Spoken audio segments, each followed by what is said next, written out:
চুলকানির বিষয়ে উনি কি বলেছেন এটা আমি বলতে পারবো না, কারণ আমি এই ধরনের কোনো পেশেন্ট নিয়ে কেউ আমাকে মেডিকেল সেন্টার থেকে কল দেয়নি। এরপর তো নতুন বই লিখছি, এর সাথে বন্দিনীর কাজ করছি। আমি হচ্ছে যে যারা কারাগারে ছিলেন এবং সংশোধিত হয়ে নতুনভাবে জীবন শুরু করতে চান তাদেরকে নিয়ে কাজ করছি, যাতে তাদের রিহ্যাবিলিটেশন হয়। শুধু ফিনান্সিয়াল রিহ্যাবিলিটেশন না, তাদের যাতে সোশ্যাল একটা রিহ্যাবিলিটেশন হয়, সমাজ যাতে তাদেরকে গ্রহণ করতে পারে, সেটার জন্য কাজ করছি। মানে কার্ডিয়াক সার্জন হওয়া সত্ত্বেও এবং কারাগারে মেডিকেল সেন্টারে আমি ট্রিটমেন্ট দিয়েছি, তারপরেও কিন্তু আমাকে মানে ফর্মালি অ্যাসাইন করা হয়েছে কারা ফুলবাগানের ইনচার্জ হিসাবে। আমাকে কিন্তু মেডিকেলে অ্যাসাইন করা হয়নি, যদিও বিভিন্ন ওপিনিয়ন দেওয়ার জন্য, এক্সপার্ট ওপিনিয়ন দেওয়ার জন্য, বিভিন্ন ইন্টারপ্রিটেশনের জন্য আমাকে ডাকা হতো। তো যেখানে আমি নিজেই মেডিকেলে না, সেখানে আমি কাউকে মেডিকেলে ঢুকিয়ে দেবো, এটা কি সম্ভব?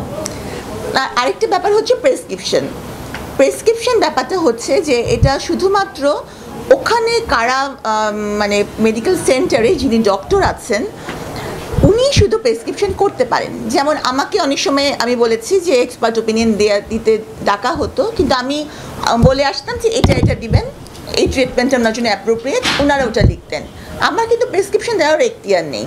তো সুতরাং আমি কিছু লিখবো বা এগুলো তো সম্ভবই না। তো পুরো ব্যাপারটি বুঝতেই পারছেন যে একটা, আর আমি মানসিক বিশেষজ্ঞ না, তবে উনি যদি আমার চেম্বারে আসতেন, ওনার সাথে আমি স্পেসিফিক কিছু কোয়েশ্চেন্স করতাম, তখন আমি বুঝতে পারতাম যে তার মেন্টাল লেভেলটা কী আছে। কিন্তু শুধুমাত্র একটা ভিডিও ফুটেজ দেখেই তো আমি একটা ডিসিশন দেওয়ার মতো বড় বিশেষজ্ঞ হয়ে যাইনি। জি, এটা Humayun road life care hospital.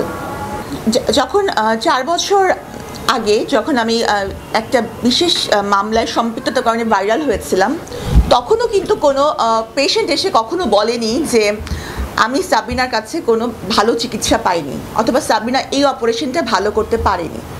এত নেতিবাচক প্রচারণার মধ্যেও একটা সিঙ্গেল পেশেন্ট এসেও এই অভিযোগটা তুলতে পারেনি, কারণ আমি 12 বছর ধরে এই 2 হাতে শুধু অপারেশনই করে গেলাম।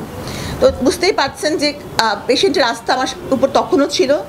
হ্যাঁ, আমার পেশেন্টরা হয়তো অত বেশি স্মার্ট না যে গণমাধ্যমের সামনে এসে কিছু বলতে পারে।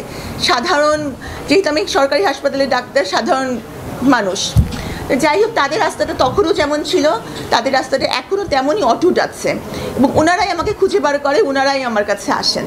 তো এই জন্য আমি আল্লাহর কাছে শুকরিয়া জানাই, এবং আমি কৃতজ্ঞ আমার রোগীদের কাছেও।